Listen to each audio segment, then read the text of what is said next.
Hello everyone, alecandstuff here. I figured since we are in what I call the dry period for game releases, for obvious reasons, I thought it would be fun to list off and discuss my personal top 10 games I'm excited to play this year in the form of a mini-series in which I'll be posting one video every Saturday and Sunday until we reach the end. Check below in the description of this video for a link to the playlist where you can watch each video as it's released until we get to number 1. So let's get things started.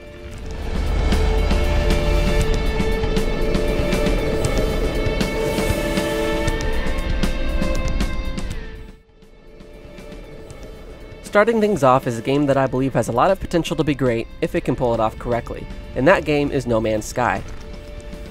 No Man's Sky is looking to be one of gaming's biggest and more ambitious titles to enter the scene to date.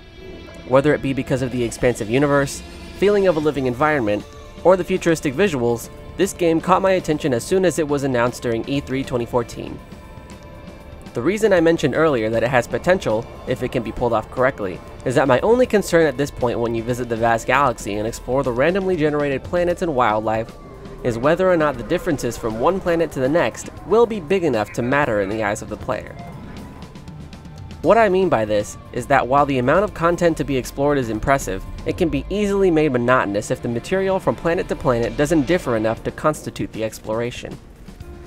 One interesting thing to note about this game is its incorporation of multiplayer. While the developers have stated that the game is not an MMO, it still has elements of multiplayer in it in the form of joinable lobbies similar to Destiny. Despite my minor gripes, all in all the game is looking very promising and has all the makings to be a very great title to add to the list of awesome upcoming games for the future. Needless to say, I'm excited to grab this game once it launches.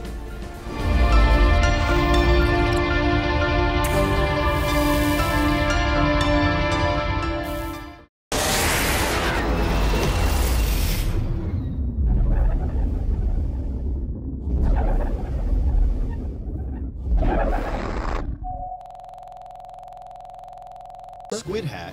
Okay. Okay. Dreamland. Awesome. The Meaver stage. So awesome. Up here, because of the fact that you have to battle against the enemy team while also keeping your ground, because they have the advantage here by being on the higher ground, and